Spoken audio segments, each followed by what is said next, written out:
Good afternoon. Good afternoon, Marisa. Good afternoon, Mr. Nganisa. Good afternoon,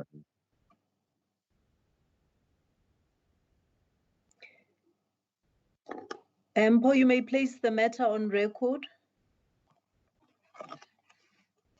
Thank you, my lady. As it pleases the court, my lady, this is a matter between the Special Investigating Unit versus Mr. Herbert Msagala, case number GP05 of 2021, appearing in the Special Tribunal of South Africa before Madam Justice Mudiba, 31st August 2021. My lady. Thank you. This matter is enrolled for judgment. I've prepared a written judgment, which I'll read into the record.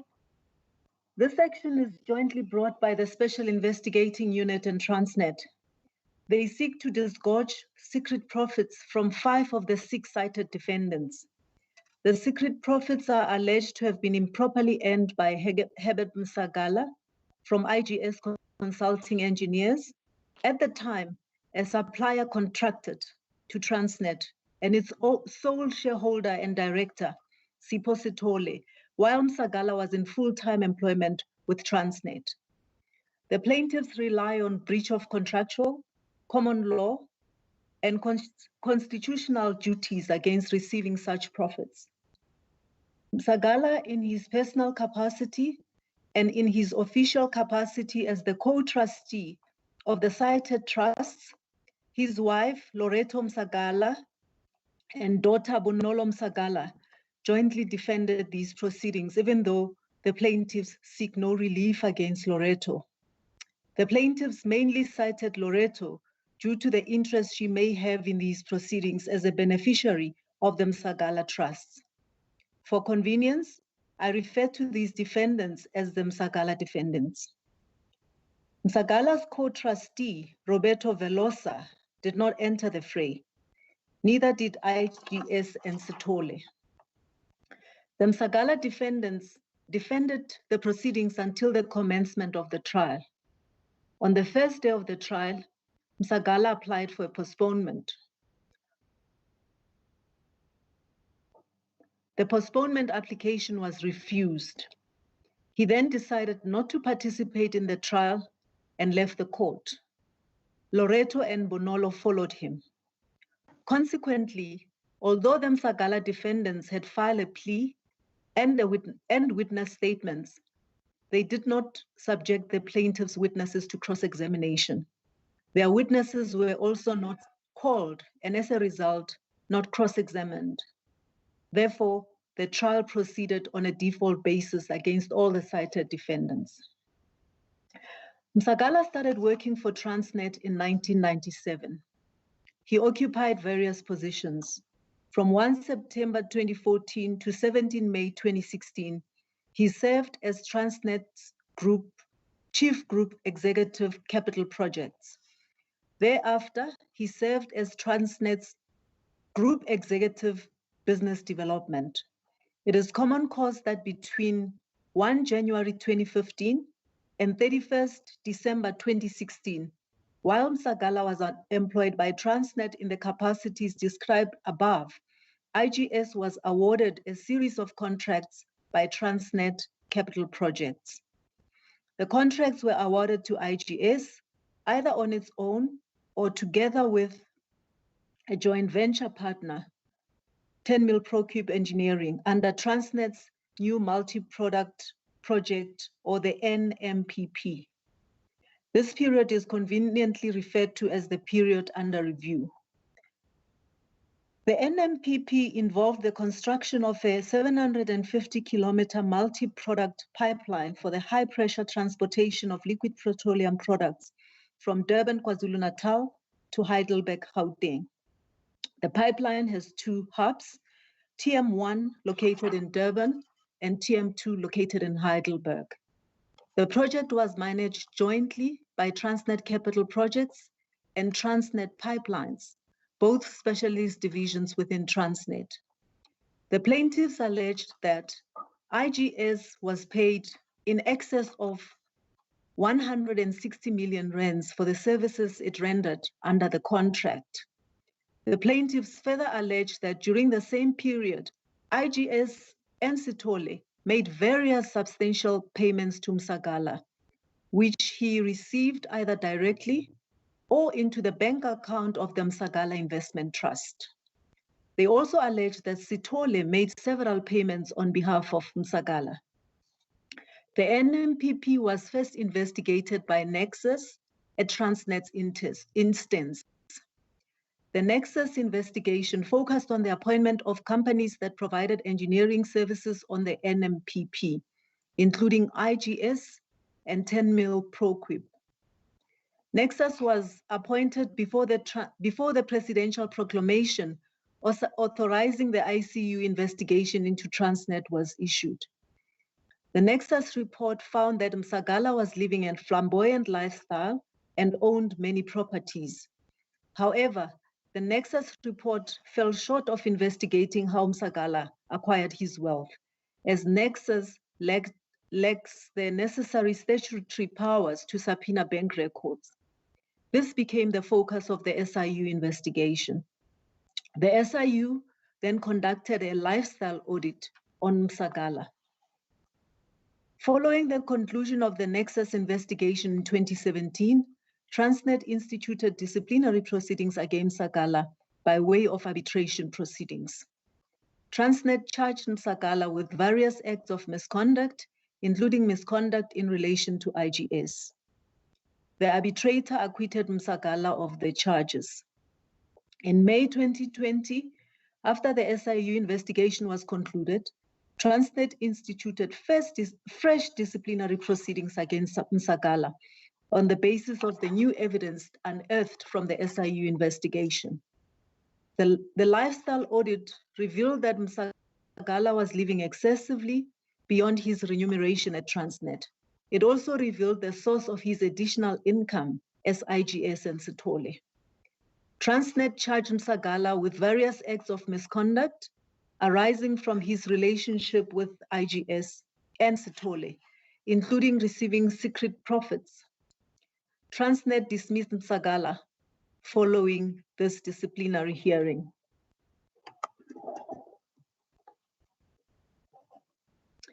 In July 2020, the SIU and Transnet as applicants launched an application against the defendants in the special tribunal in two parts, A and B. In Part A, the applicants sought an order on an urgent basis attaching and preserving assets listed in Schedule A attached to the notice of motion, and an interdict preventing Msagala from accessing his retirement benefits held with the Transnet Retirement Fund, pending an action to be instituted against Msagala within 5 days of the granting of the order in Part A. In Part B, the plaintiffs sought an order for the final forfeiture of the listed assets to the state in terms of Section 17 of the Prevention and Combating of Corrupt Activities Act, read with the Tribunal Rule 3 and 26. I refer to this application as the forfeiture application. The forfeiture application came before my brother Motle J. He granted the order sought under Part A. On 17 November 2020, Motle J delivered a judgment and an order in terms of Part B, declaring the listed assets finally forfeited to the state. Msagala's application for leave to appeal that judgment was dismissed in a judgment handed down on 25 May 2021. The plaintiffs instituted this action on 5 August 2020. They seek to hold the cited defendants personally liable for the loss Transnet suffered as a result of Msagala's alleged nefarious relationship with IGS and Sithole. Of course, no relief is sought against Loreto, as I've already mentioned. In paragraph 17 of the particulars of claim, the plaintiffs seek a payment of 18 million rands from the defendants. The total amount that the plaintiffs will prove in these proceedings is over 26 million rands. They seek to amend their particulars of claim to reflect the latter amount. The proposed amendment is consistent with the plaintiff's cause of action as pleaded. The defendant stands to suffer no prejudice if the amendment is granted. Therefore, the amendment stands to be granted.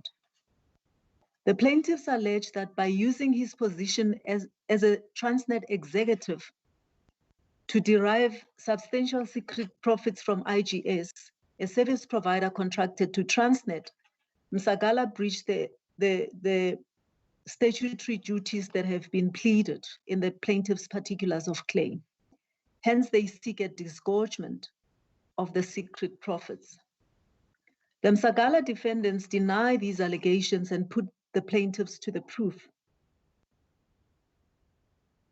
The plaintiffs approach their case with reference to the version Msagala put before Motle J. There, the Msagala defendants contended that Msagala derives additional income over and above his remuneration from Transnet from his other businesses. The following witnesses testified on behalf of the plaintiff. Mr. Aidan Garden Smith, he's employed by Transnet as a security practitioner. When the plaintiff's cause of action arose, he was assigned to Msagala as his VIP protector. He testified concerning the 3 occasions when Msagala sent him to Standard Bank Sandton City to cash IGS checks on his behalf. Mr. Viverden Govender is employed by the SIU as a chief forensic investigator. He led the SIU investigation into Msagala's lifestyle audit and testified regarding the outcome of the investigation. He deposed to the affidavits in the Transnet disciplinary proceedings against Msagala and in the forfeiture application. He also deposed to the discovery affidavit in these proceedings. Ms. Leanne Jane Jamison is employed by Steyn City Real Estate in the sales department. She markets properties on sale at Steyn City Development. She testified in relation to the sale of stand 2288, later swapped with 2295 to the Msagala Investment Trust for 7 million rands, and Sithole's role in the sale. Lamprecht Fick Bezuidenhout is also employed by Steyn City Real Estate. He testified concerning his role in following up with Sithole when Msagala defaulted on the payment terms in respect of the sale of stand 2295. The emails he exchanged with Sithole, as well as the proof of payment he received from Sithole. Mr. Julian Scher is a director of Strauss Scher Attorneys. Strauss Scher Attorneys did the conveyancing on stand 2295 Steyn City when the Msagala Investment Trust took ownership of this property. Scher testified in relation to the payment of the purchase price as received into the Strauss Scher trust account. Mr. Yanni Viljoen-Buster is a senior forensic document examiner. He examined a sample of specimen and question documents on which Msagala's handwriting and/or signature appears. He prepared and filed a forensic report concerning this assignment. He testified concerning his findings as set out in the report. Mr. Ishmael Dagood Varasha is employed by the SIU as the chief forensic accountant. He testified in relation to the forensic analysis he conducted on the bank accounts held in the names of Msagala and the Msagala Investment Trust, IGS, Sithole's trusts, Melusi Mdumbe and Tulambumbe, and compiled a spreadsheet. Varasha's spreadsheets reflects payments Sithole made on behalf of Msagala, payments Msagala and the Msagala Investment Trusts received from IGS, cash deposits that correlate with Transnet's payment to IGS, and checks cashed by Msagala or on his behalf by others. Varashia also testified in relation to the transactions between Msagala and Dumbe used by the Msagala defendants in their defense in the forfeiture application. The evidence of these witnesses is set out in their sworn statements, which were served on the Msagala defendants and filed with the tribunal. All the above witnesses testified at the trial under oath and confirmed the correctness of their sworn statements. The evidence of these witnesses that Msagala received over 26 million rands in secret profits from IGS and Sithole, while Msagala was employed by Transnet, is compelling. Governor found that during 2015 and 2016, Msagala earned approximately 3.8 million rands from his employment with Transnet. Varashia's analysis of the statements of the bank accounts mentioned earlier reveals that Msagala received over 26 million rands from IGS and Sithole during the period under review. Governor testified with reference to the bank statements that between November 2015 and September 2016, on each occasion, shortly after IGS cash checks were presented for payment at Standard Bank Sandton City, cash was deposited into the Msagala Investment Trust account. The Msagala Investment Trust account with Standard Bank was opened in or about October 2015.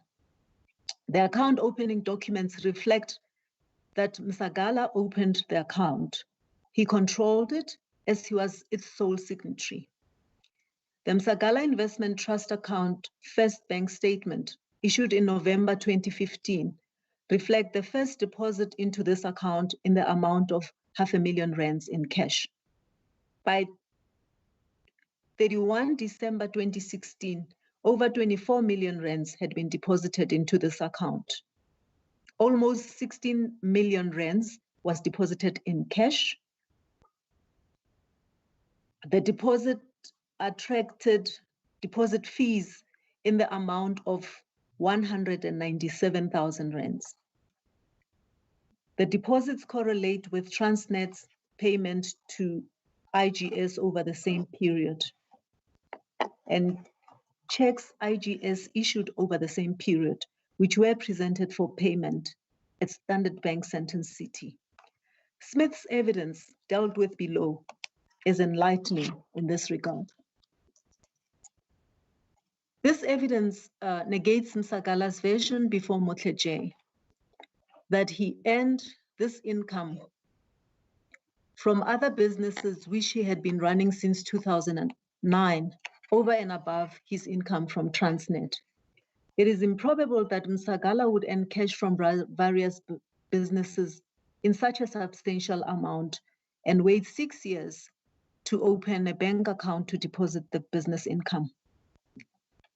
Only 85,000 rands was deposited into the Msagala current account, excluding what appears to be employment-related deposits during the period under review. These payments were excluded from the forensic analysis that Varashia conducted. In the forfeiture application, Msagala's further version was that he received 1.9 million rands from Dumbe, with whom he invested money for interest in Dumbe's Smart Billions account. This is improbable. These investments do not reflect on any of Msagala and the Msagala Investment Trust bank statements. 3.5 million was withdrawn by Mdumbe from casinos during 2015, as reflected from his bank statement. The difference between this amount and the 1.9 million he supposedly paid Msagala is not explained. It is unclear why Mdumbe would pay Msagala such a large amount in cash. Msagala has not discovered books of accounts for his businesses. Governor's investigations revealed that most likely Msagala does not have a bank account for his businesses. Msagala only opened one bank account for the Msagala Investment Trust, which he mainly received cash deposits in which he mainly received cash deposits from cash correlated to IGS cash checks issued at approximately the same time when Transnet paid IGS. He did not withdraw these funds from any of his other bank accounts and deposit them into the Msagala Investment Trust account. The evidence presented that several IG checks were either cashed by him or on his behalf at Standard Bank Sandton City established that Msagala received all the cash deposited into the Msagala Investment Trust account from IGS. An analysis of these cash checks established that the checks were presented for payment by either Msagala, Smith, or Chauke. Another improbability arises from the fact that Msagala did not make one or a few cash deposits after he opened the Msagala Investment Trust account. These deposits were made over the entire period under review, corroborating the plaintiff's version that during the IGS NMPP contract with Transnet, whenever Transnet made payments to IGS, IGS made payments to Msagala. The developments in this trial show that the Msagala defendants crafted a defense in an attempt to meet the plaintiff's case in the forfeiture proceedings. There, the plaintiffs sought a forfeiture of the listed assets to the amount of 18 million, being the amount they were able to prove at that stage. This amount was reflected in the notice of motion. Therefore, the Msagala defendants had prior notification of it. In this trial, initially the plaintiffs sought an order for the same amount. They are able to prove a higher amount as reflected in the amended particulars of claim. The amendment introduced at the end of the trial gave the Msagala defendants no opportunity to tailor a defense accordingly. This adds to the improbabilities in the defense the Msagala defendants presented in the forfeiture application.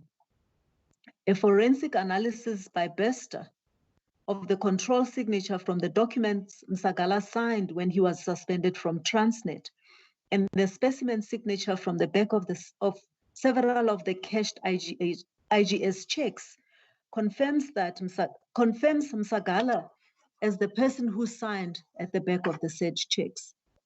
The telephone number at the back of these checks is Msagala's. Sitole's cell number also appears at the back of some of the checks. According to Govender, the bank teller would have written Sitole's cell number at the back of the check after calling Sitole to obtain verbal confirmation from him that the bank may honor payment of the respective cash checks. These are standard requirements and procedure when a person presents a cash check for payment at a branch of a bank. Although the IGS mother branch is in Polokwane, more than 20 of its checks were cashed at the Standard Bank Sandton City branch. This is the same branch where Msagala's cash deposits were made. This branch happens to be the Msagala Investment Trust account mother branch. On 22 April 2016, 2 million rands was deposited in the Msagala Investment Trust account in 10,200 rand notes. This also renders Msagala's version that he earned funds from his businesses improbable. He has not attested to what he did suddenly to earn so much money in one day from his purported businesses. An analysis of the IGS bank records over the same period by Varashia reveals that Sitole is the sole signatory of the IGS bank account. During the period under review, there were 190 cash checks above 5,000 rands that were drawn on this account, amounting to over 70 million rands. Of the 190 cash checks that were drawn, there were over 20 that were cashed that correspond in amounts and timing with the cash deposits made into the Msagala investment account. These checks were drawn between 3 November 2015 and 12 May 2016, just after the Msagala Investment Trust Standard Bank account was opened. The checks amount to a total of 21 million rands. Governor's evidence, based on the analysis of the IGS and the Msagala Investment Trust account conducted by Varasha, as well as Smith's evidence, established beyond any reasonable doubt that the deposits made by Msagala. I have to read that again. Governor's evidence, based on the analysis of the IGS and the Msagala Investment Trust accounts conducted by Varasha, as well as Smith's evidence, established beyond any reasonable doubt that the deposits made to the Msagala Investment Trust account were deposits made from the checks issued by IGS and Sithole. Now I deal with cashed checks that are not reflecting on the Msagala investment account. Several IGS checks that were cashed do not correspond to the deposits made into the Msagala investment account. These checks are pleaded at paragraph 17B to G and J of the plaintiff's amended particulars of claim. They include checks deposited by Smith and Chauke, pleaded at paragraph 17B and 17C of the amended particulars of claim. Governor identified Smith's role in the relationship between Msagala, IGS, and Sithole from 3 cash checks that were presented to Standard Bank for payment. Smith's name, ID number, and cell number was written behind these checks. He then interviewed him. Smith subsequently made a sworn statement to Sergeant Lamene, the investigating officer in the pending criminal investigation against Msagala. The plaintiffs filed the statement in these proceedings as Smith's witness statement. Smith's evidence was most explosive and illuminates one of the modus operandi used by IGS to make payments to Msagala. Smith was employed by Transnet as a security practitioner. Together with Jabulani Chauke, Smith was assigned to Msagala as his personal VIP protector. Smith testified concerning the 3 checks that he cashed on behalf of Msagala, amounting to 1,450,000 rands. He received these checks from Msagala, who asked him to cash the checks on his behalf. On the first occasion, Msagala sent Smith to the bank. I must read that again. On the first occasion, Msagala sent Smith to the bank. Msagala went with him to show him the procedure he should follow. They went to Standard Bank at Sandton City. When they arrived at the bank tellers, Msagala asked for a lady referred to by a specific name. He would ask for this lady on his subsequent visits to the bank. Smith presented the check to this teller, who asked him to verify his identity and sign at the back of the check. The seller then handed the cash to Smith. Smith put the cash in the bag Msagala gave him for that purpose. He kept the bag in the car. When he dropped off Msagala at home in the evening, he left the bag in Msagala's study, in Msagala's care, together with Msagala's other bags that he had taken to his Transnet office. Smith followed this procedure on the 2 subsequent occasions Msagala sent him to the bank to cash checks on his behalf. He did not know the source of the checks at the time. He did not personally receive any cash from Msagala for his own benefit. Governor also traced some of the cash checks to have been presented for payment by Chauke. Chauke confirmed this when Governor interviewed him. But when his statement was reduced to writing, he disavowed the handwriting at the back of the checks. Subsequently,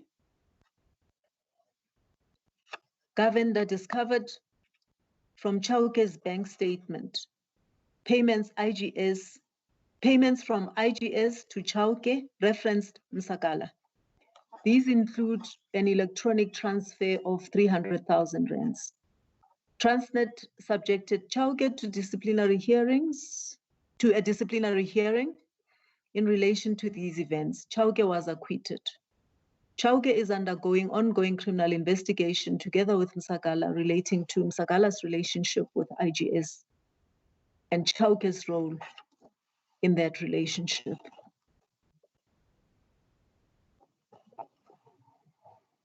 Payments made by IGS or Sithole to or on behalf of Msagala. That's what I'm dealing with now. Governor also testified concerning these payments as pleaded in paragraph 17H to J of the plaintiff's amended particulars of claim.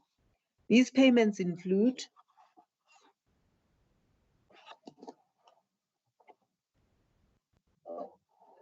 a 50,000 rands deposit by Sithole on 15 December 2015 towards the purchase of Msagala's vacant sand in Steyn City in Dainfern, Johannesburg. Sithole sent proof of payment to the estate agents and the conveyancers. This money was paid by EFT directly from Sithole's Akani Residence Trust account to the conveyancers' Strauss Share Trust Bank account. The Zeta note confirmed receiving the proof of payment from Sithole. Share confirmed that this money did reflect in the Strauss Share Attorney's Trust account in respect of the sale of stand 2295 Steyn City. The Akani Resident Trust account opening documents show that Sithole opened this account and is its sole signatory. At that time, the Msagala Investment Trust did not have a bank account. This explains why Sithole would directly make this payment on Msagala's behalf. The second payment is a 300,000 rands, an amount of 300,000 rands paid to Baden Vogel and Partners Incorporated Conveyancers for the purchase of the Harry Smith property from a cash check drawn from the IGS bank account. In addition to this check, 540,000 rands was deposited. These transactions are reflected in a 840,000 rands deposit slip dated 1 September 2015. Governor received when he subpoenaed banking records for the relevant bank accounts. Bonolo, in whose name the property is registered, is referenced on the deposit slip. Msagala's cell number is stated.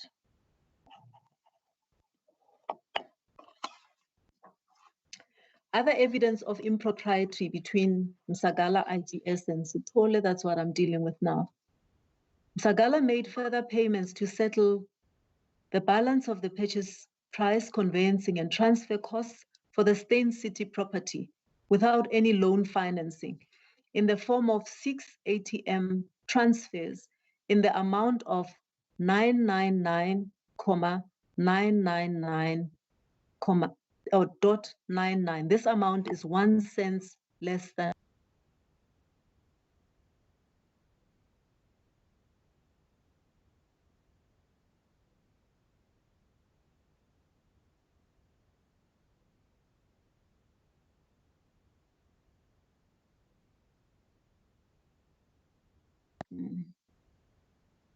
Mpo? My lady.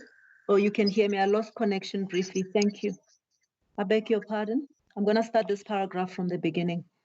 Msagala made further payments to settle the balance of the purchase price, conveyancing, and transfer costs for the Steyn City property without any loan financing in the form of 6 ATM transfer in the amount of 999,999.99.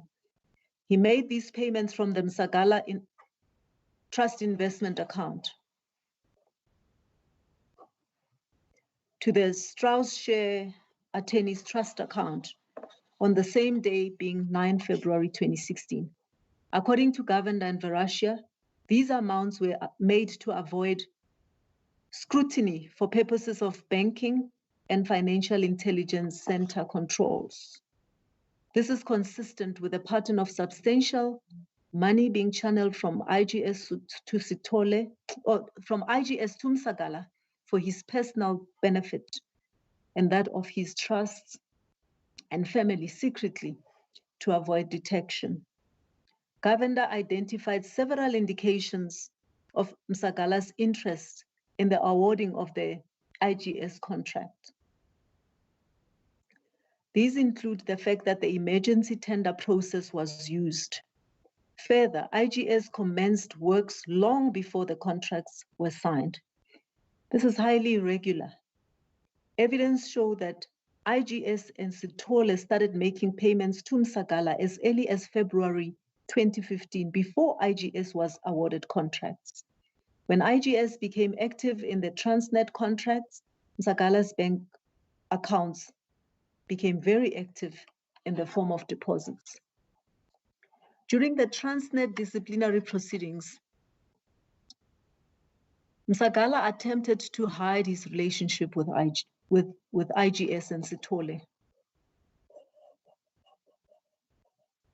Initially, Msagala said that he doesn't know Sithole.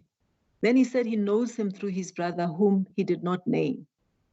This evidence is refuted by Jamison's evidence that Msagala and Sithole attended the Stain City development offices together twice. On the first occasion, Msagala showed an interest in the purchase of 2288, stand 2288. He then signed the relevant documents to purchase this property.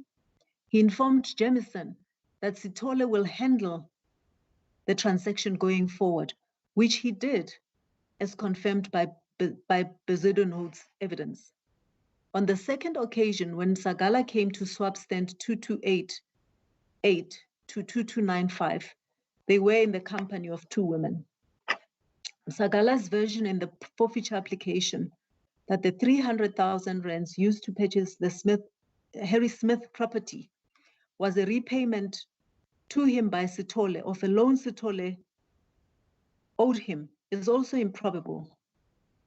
He has not provided proof that the loan was advanced.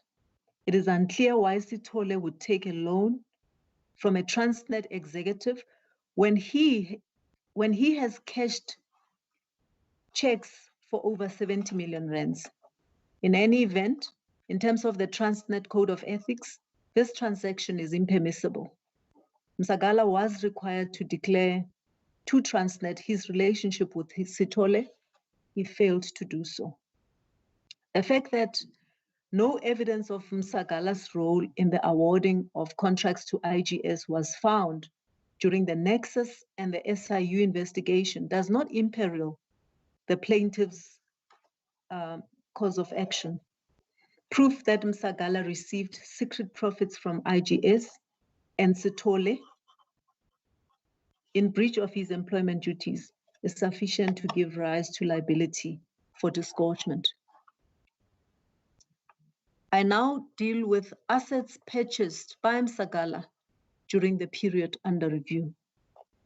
Msagala purchased the following properties during the period under review without financing. Birdworth Park, acquired on 16 September 2015 for 1,460,000. Payments for this transaction were made out of Standard Bank Autoplus for 999,999 and 220,000 rands from the Msagala Investment Trust account on 23 April 2016. Dane Fund, Stain City, acquired on 8 September 2015 for 7 million rands. The payments for this property were dealt with earlier. Farm 336 Madeline, acquired on 17 February 2016 for 1.2 million. The Rondhuville property, acquired on 23rd March 2016 for 4.5 million. 3.6 million was paid on 23 April 2016, and 999 1,999.99 on 12 May 2016.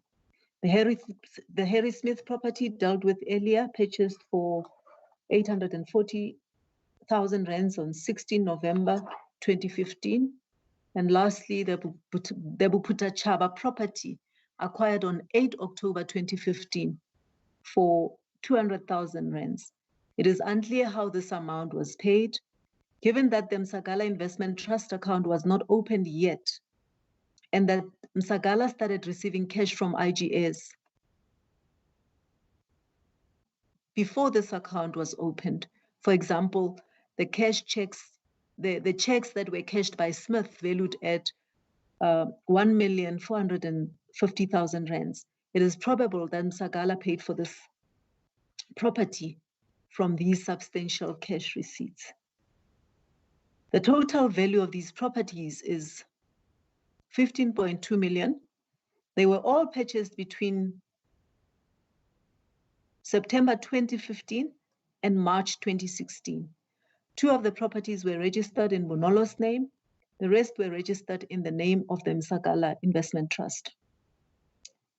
Msagala has never purchased so many immovable properties within such a short period of time before he started receiving payments from IGS.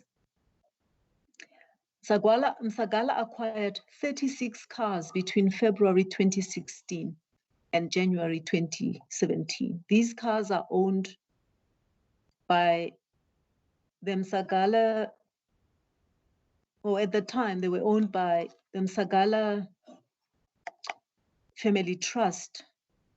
Although the cars were paid for using his personal current account into which he made several cash deposits during the period under review, it is highly probable that the substantial payments that Msagala received from IGS enabled him to purchase these cars. Similarly, Msagala has never purchased so many cars within such a short period before he started receiving payments from IGS. I now deal with Bonolo's liability. Bonolo had no income during the period under review. She was only 17 years old when she purchased the relevant properties. Her Capitec bank account never received a deposit in excess of 4,000 rands and never had a balance in excess of that amount since inception. The documents she compiled when she purchased the Harry Smith property as required in terms of the Financial Intelligence Center Act indicates that she receives a 25,000 rands allowance per month from her parents. The impression created is that because she receives a monthly allowance from her parents, she can afford to buy the property. The purchase price was paid to MJ Mofokeng, the seller. As already stated, 300,000 rands was paid through an IGS cash check on 25th August 2015. The deposit slip bears Msagala's details. It is highly probable that Msagala paid for this transaction. Although the documentary evidence revealed Bonolo's direct involvement in the purchase of the Harry Smith property, the plaintiffs have established that Msagala purchased or financed the properties registered in Bonolo's name from the money he received from IGS. It is probable that Bonolo knew nothing about her father Msagala's nefarious activities and that the source of the money used and what the source of the money used to purchase the properties was. The properties have been forfeited to the state in terms of the forfeiture order. Under these circumstances, justice would not be served by holding Bonolo personally liable for the losses Transnet has been proved to have incurred in this trial. Therefore, no order is made against Bonolo. I now move to the findings.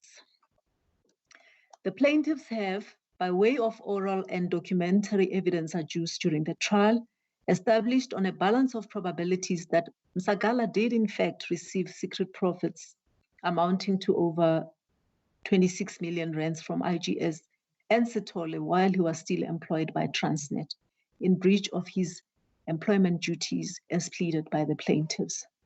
The timing of any of the payments Msagala received from IGS coincided with the timing of IGS having received payments from Transnet pursuant to a series of contracts it was awarded by Transnet.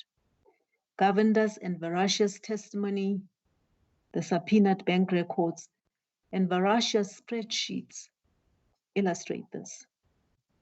Msagala received the said amount without any requisite disclosures to Transnet. Therefore, the amount constitutes secret profits, giving rise to Transnet's right to disgorge the profits. The plaintiffs have also made out a proper case against IGS and Sithole. They have elected not to participate in these proceedings. As such, they have not disputed the documentary evidence in the form of the IGS banking records, including bank statements and cashed checks issued by IGS and shown to have been presented for payment by Msagala, Smith, and Chauke. Accordingly, IGS and Sithole have not disputed any of the evidence that IGS made multiple payments to Msagala, which constituted secret profits, which Msagala received improperly and without disclosing or accounting for those profits to Transnet as his employer. The plaintiffs have established as pleaded that IGS, Sithole, and Msagala acted in concert in an unlawful conspiracy to benefit Msagala, his family trusts, and his relatives to the prejudice of Transnet in relation to the benefits that should have been to the advantage of Transnet and not for the personal enrichment of Msagala as its employee or for his relatives or trusts. By so doing, IGS and Sithole intentionally and unlawfully interfered with Transnet's contractual rights. As such, the plaintiffs have established IGS and Sithole's liability to Transnet. Therefore, IGS and Sithole are jointly and severally liable with the other relevant defendants to Transnet for the amount representing secret profits received by Msagala from IGS and Sithole. The plaintiffs have also succeeded in making out a case for the statement and debatement of account as prayed for in paragraph 17L of the particulars of claim. The investigations into IGS and Msagala's financial relationship is continuing. Evidence of this relationship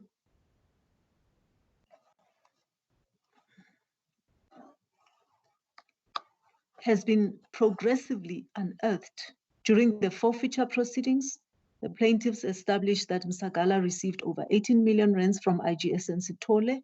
In these proceedings, they've been able to establish that Msagala received a further amount of over 8 million rands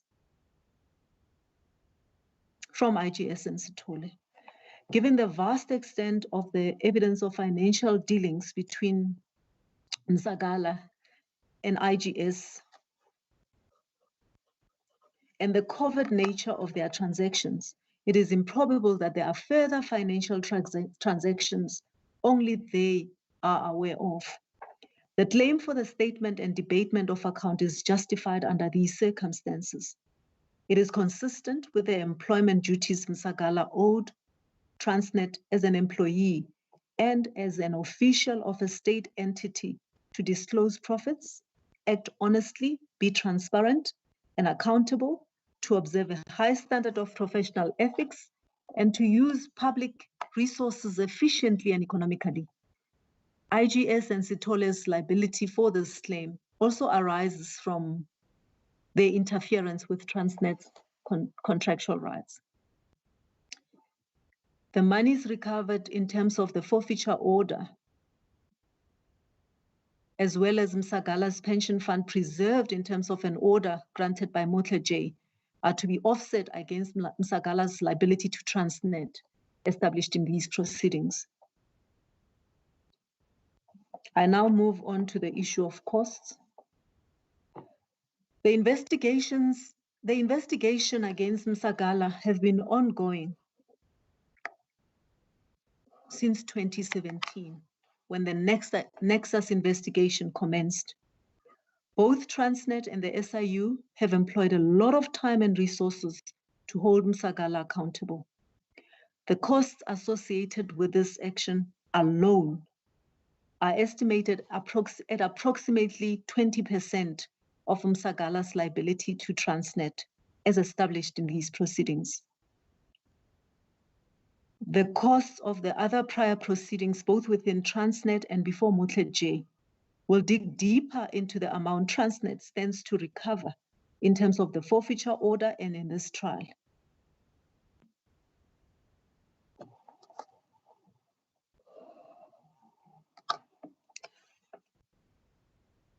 Msagala has continued to evade responsibility to account to Transnet by not participating in Transnet's second disciplinary hearing and in this trial, where overwhelming evidence of his financial dealings with IGS and Sithole was adduced.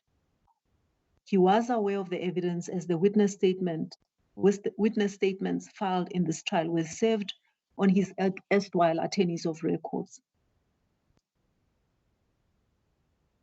These factors, as well as Msagala's egregious dishonesty and the unlawfulness of his conduct, warrants a punitive cost order against the relevant defendants, of course, with the exception of Loreto and Bonolo. The SIU and Transnet should not be outpocketed by their own attorney and client costs as a result of Msagala, IGS, and Sithole's dishonest and unlawful conduct. In conclusion, it is important to recognize the significant role played by witnesses in these matters. They agreed to assist the state, often at a huge personal risk. They sacrificed their time and resources to assist in the investigation and to testify in court. Without their participation, the recovery of monies lost by the state in circumstances such as in the present case would not be possible. In the premises, the following order is made. 1, the plaintiffs are granted leave to amend their particulars of claim to reflect the amendments set out in the notice of amendment dated 28 May 2021. 2, the first, second, third, sixth, and seventh defendants. These are Msagala, the Msagala Trusts, Msagala's co-trustees, Velosa, IGS, and Sithole, jointly and severally, the one paying the other to be absolved, shall I must read that paragraph again. The first, second, third, sixth, and seventh defendants, jointly and severally, the one paying the other to be absolved, shall pay to Transnet the total amount of over 26 million rands, comprised of the amounts pleaded in paragraph 17 of the amended particulars of claim. 3, the defendants shall provide and enter into a statement and debatement of account of all the amounts as may have been paid, in addition to the amounts set out in paragraph 2 above, to the first and second defendants, and/or the Msagala Investment Trust, the Msagala Family Trust, and/or Msagala Residence Trust, by the 6th and/or 7th defendants, as secret profits and/or received by Mr. Msagala or any other person or entity on his behalf arising from his dealings as an employee of Transnet with the 6th and/or 7th defendants. If, pursuant to the statement and debatement of account, that's number 4, referred to in paragraph 3 above, it is determined that any amounts may have been paid to Msagala or any other person or entity on his behalf by the 6th and/or 7th defendants arising from his business dealings with an employee of Transnet in excess of the amount set out in paragraph 2 of this order, the amount representing such excess shall be paid to Transnet by the defendants jointly and severally, the one paying the other to be absolved.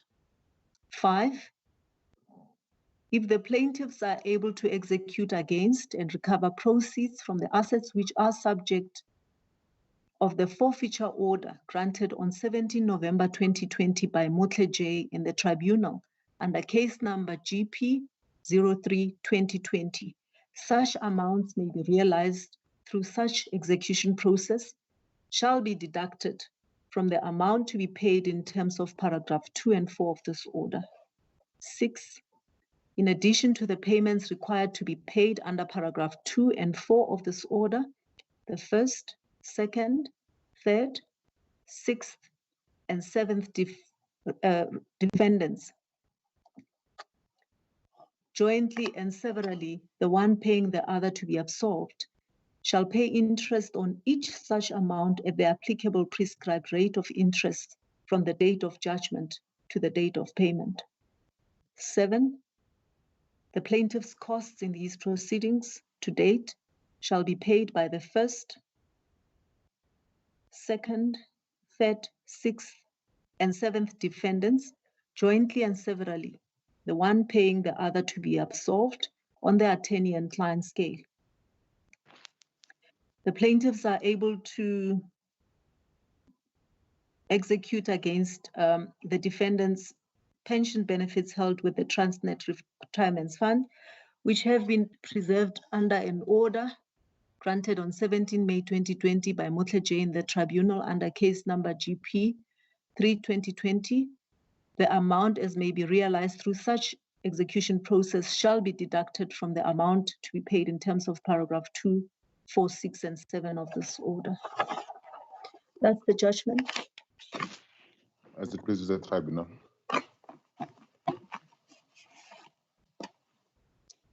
Thank you, Mr. Nganglisa. Please convey my gratitude to your senior, Mr. Kennedy, as well as Mr. Carr. I see Mr. Carr is on record. You've been of great assistance in getting us to this point. I'm indebted. Thank you, my lady. I shall convey to Mr. Kennedy. The proceeding sergeant. As the tribunal pleases.